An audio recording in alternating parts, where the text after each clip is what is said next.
everyone, it's Leanne. Welcome to another video on my channel. So today I have a video to show you, and this is a viewer request. So I received a comment a while back asking if I would show my entire Copic collection. I've never done this before. I have shown when I've bought new markers, I've done swatches and hauls, but I've never shown my entire collection. So I thought we'd take a quick look today. We'll check out my setup, look at the markers that I have, and I want to show my color sheet as well. Now I'm actually planning a trip to Japan next year, and I have a milestone birthday coming up next August. It's going to be my 40th, which is crazy to even say out loud, but I'm planning to go to Japan for my birthday. So when I'm there, I'm going to fill up my Copic collection. What I don't have in sketch markers, I will be purchasing to complete my collection. So I have a good start. And I will continue to buy markers in the interim because you never have enough. And it's always exciting to be out shopping and to pick up a new color. But I am going to complete my collection by next year and purchase whatever is missing out of my collection. When I go to Japan, I already know of a store that sells Copics there, and they have every Copic marker you can imagine in abundance, and every color, every type. They have the chows and the fine liners and the other ones that have no name or whatever they're called. So I'm really excited. But anyways, let's take a look at my Copic collection. And something else I'd also like to do too in a future video, I would like to redo my color chart and show you the swatches going one by one, and that would be a view of my entire collection too. So I look for that, but for now let's take a look, let's wander onto my art desk and take a look at my setup and the Copic markers that I have so far. So welcome to my art desk. I have to apologize because I'm holding the camera with my hand, so it's probably a little shaky. I have my tripod up on my Copic stand, so I don't want to take that down because it's all set up, but hopefully it's not too bad. So to begin, I did want to show you my setup and what I have. So I have these media boxes, and I picked these up at IKEA. So they came with a cork front, and it had a hole in them. So they're actually meant to sit upright, and then you hide the cords for any charging devices you have. That's what they were made for. So I bought them, I took the cork off, and then it's just a hollow empty shell on the front. And then they had these drawer dividers, and they look like little popsicle sticks, and you can trim them to any size you want. So you can see what they look like here. They just cut at each interval. So I measured them out where they fit the height of this media box, and then I did one in the middle. So if I lift this up, you can see that there is an extra row in the middle there. And so I basically made these little cubby holes for each of the color groupings. Right now, this is filling up pretty quickly. I am running out of space. It won't take too many more markers before I'm jamming these full. I usually can fit about 9 markers in one cubby hole. And let's see, I have 1, 2, 3, 4, 5, 6, so 12 main cubby holes. And then I have, at the sides, I have 2 smaller cubby holes that are a little bit shorter, maybe 2/3 of the width of a regular cubby hole. And so I use those for the grays and the Colorless Blender and those off colors. So I did pick up an extra one of these, and I have it behind at the back. And so when this does fill up, I'm going to stack another one on top of it. I like this on my art desk because I work on my surface here, and then it's quick access. I can just reach and grab and pull the colors that I need, and I don't have to be getting up to walk away from my art desk, or they're not in a container, or where I have to run around and shuffle and look around for them, trying to find the right color. I also like that they're laying flat, because when they lay flat, then the ink disperses equally at both ends, or ideally that's the intention. So when I am using them, it's not like I have to put all the brush tips down so the ink runs to that end. And then if I do need to use the chisel tip, if I'm coloring in a big area, I will use the chisel tip. And then that has plenty of ink in it too. So I do like that they're laying flat. The other thing I like about this setup is that I can see all my colors and I can read them quickly. So I do have them in each of the color groups, as I mentioned. So like I have all my E's over here, and I have a lot of E's, so I'm using 2 cubby holes for that, but I kept them all together by stacking them vertically. And then I just go through each of the color groupings according to the Copic chart, and that's how I've coordinated them, I guess. So it kind of looks like a little rainbow. But I like that I can quickly, at a glance, find a marker that I need. So if I grab my color chart, so I have my color chart here. If I'm working along and I see a color on the chart that I want to use, I can find the number on the chart and then quickly look up the reference. I know immediately what color it's in. If it's a blue, then obviously I'll look in the blue section, and then I can quickly see the cap number. So it's super, super handy this way. I just love my setup. It's not the greatest, but I kind of homebrewed it, and I'm really proud of it. I think it works for my needs right now, and I mean, I will outgrow it. I know I will, but for now, it's perfect. It works for what I need. And it was relatively inexpensive to set up too, and I had a lot of fun.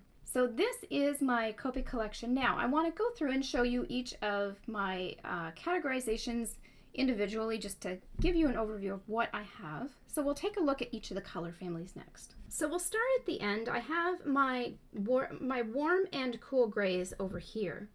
So I don't have a lot of these, but because I don't have a lot and because they're grays, I just tuck them into the end cubby holes. And so if you look on the Copic chart, you can see what they look like here. So I have those swatched in.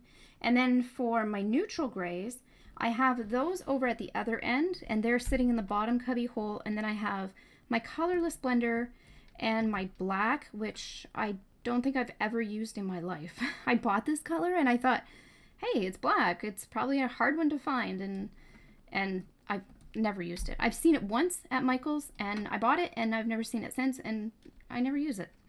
I'm sure if I was an illustrator more than just using these for card making and stuff, I probably would. I don't know. But I do have a lot of black markers. I have microns, and I have actually, let's see, this is an alpha. And so I use this too. I bought it for brush lettering, but it's black, so I use that as well.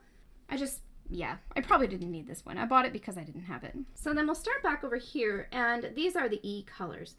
In the E colors, there are a lot on the Copic chart, so I'll show you those. So this entire column are E's, and then this entire column are E's. There are a lot of earth tone Copic markers. I don't even have half of what there is available, and if you look, you can see that each of the colors are very different. They have a big difference between them.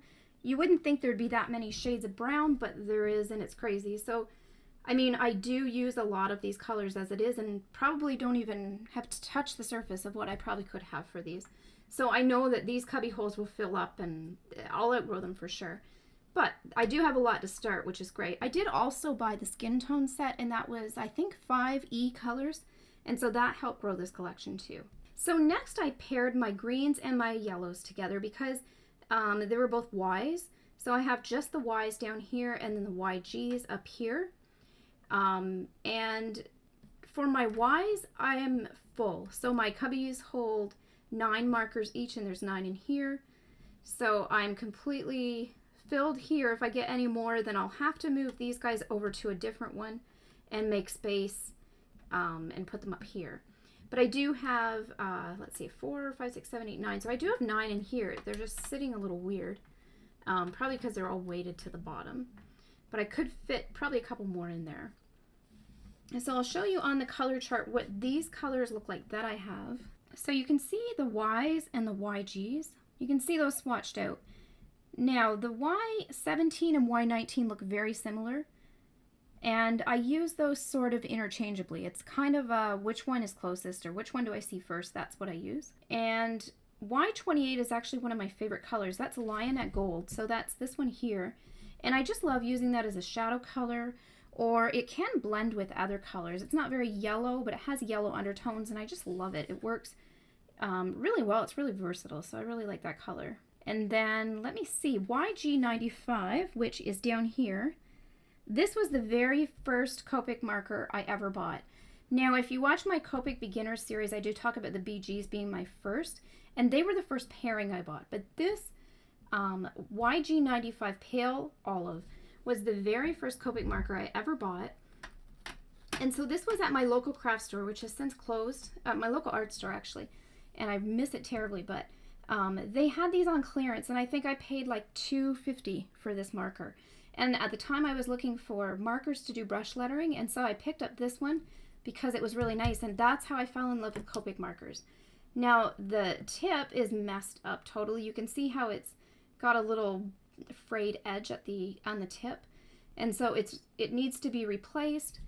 But I've loved this marker like crazy, and it was my very first. So this is what started me in Copic markers, was this this color, YG95, pale olive. If we look at the next cubby hole, I've kept sort of the yellow tones together, so I've got my YRs here, and I don't have a lot of those.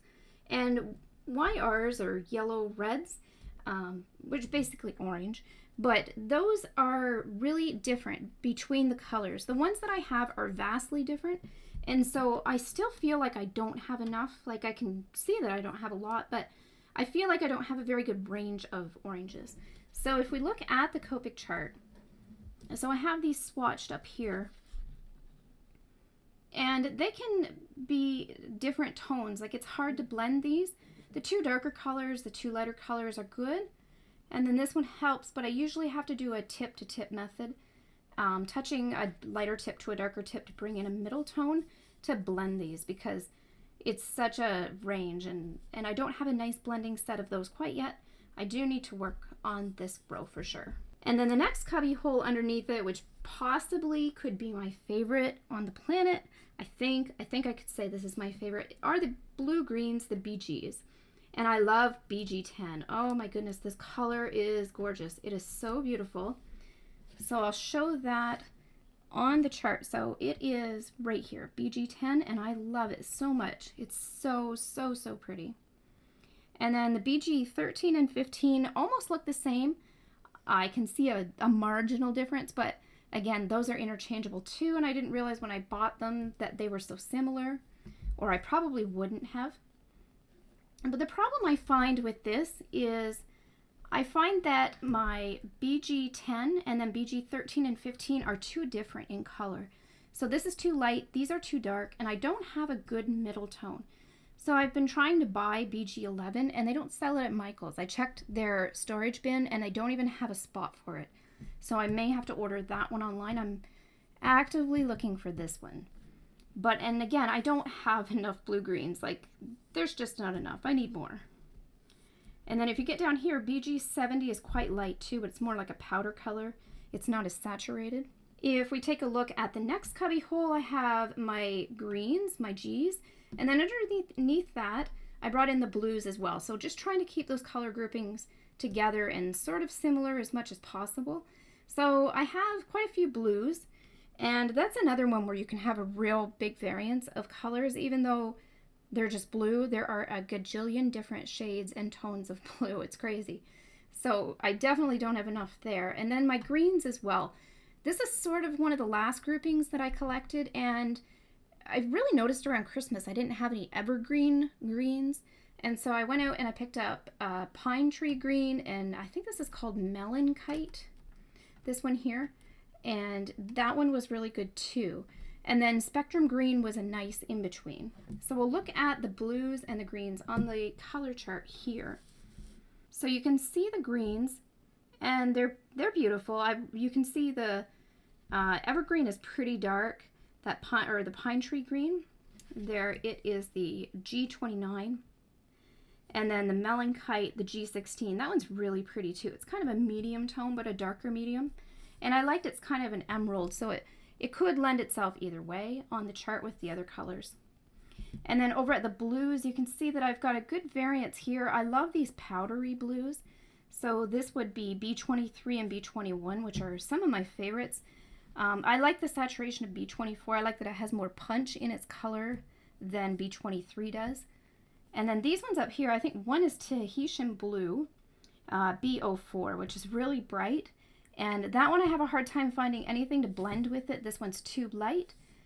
So I usually do a tip-to-tip method with that too, where I just take the lighter tip and touch it to the darker marker and create that blend in between.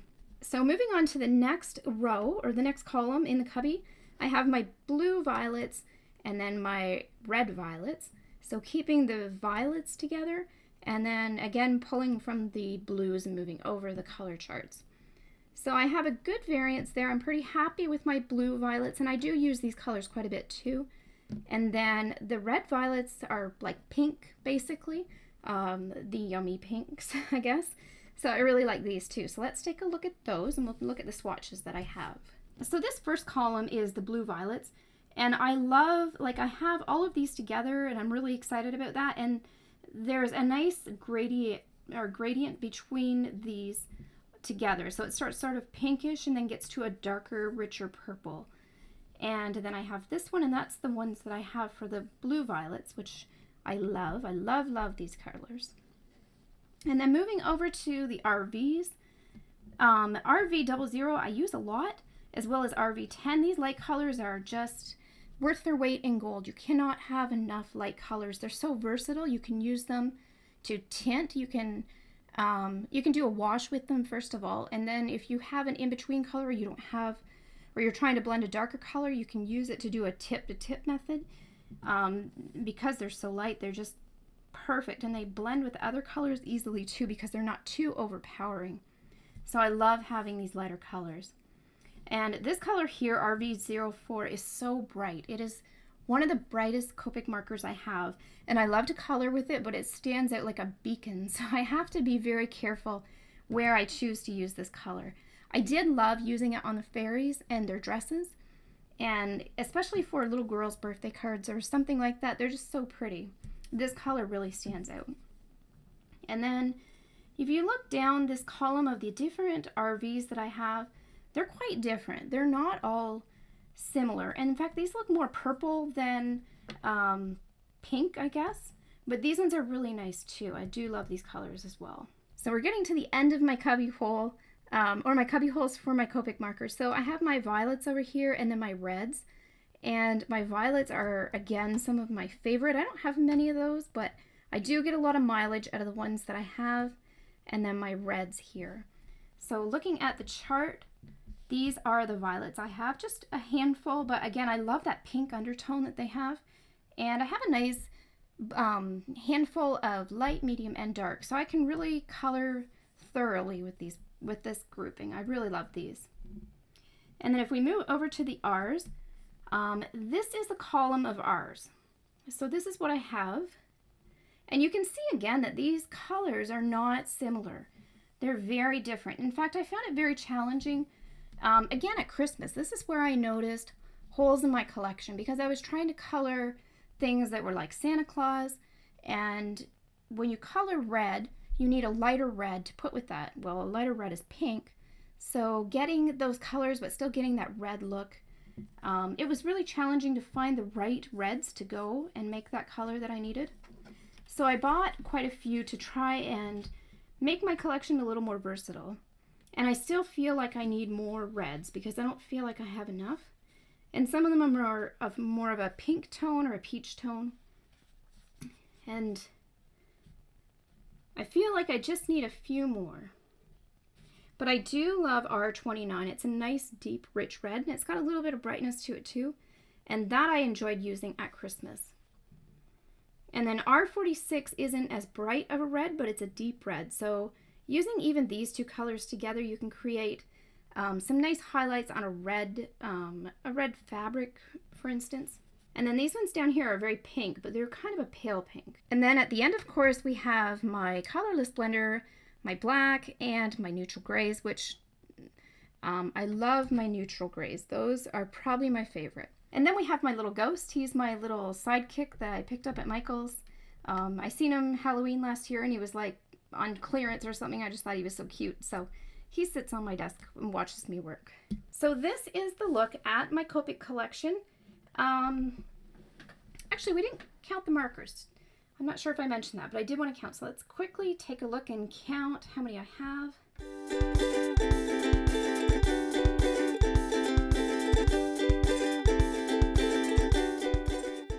Okay, so altogether I have 98 Copic markers. I just quickly counted them. I have some doubles, not many. I have 2 Y13s and there's one more. I think it's an E. Yes, E15. I have 2 E15s. Those are my only doubles. So I guess, does that put us down to 96, I think? So I'm getting there. So I hope you guys enjoyed this look at my Copic collection and it wasn't too boring for you. Hopefully you enjoyed it. I would like to do a future video where I re-swatch every color that I have and redo my chart. I'm sure I will collect more colors. Every time I pass by Michael's, I think of it, so I probably won't stop until I have the entire collection anyways. But if you did enjoy this video, please give it a thumbs up and be sure to subscribe so you're notified as more videos are posted to my channel. And as always, I really appreciate all your support and thank you so much for watching.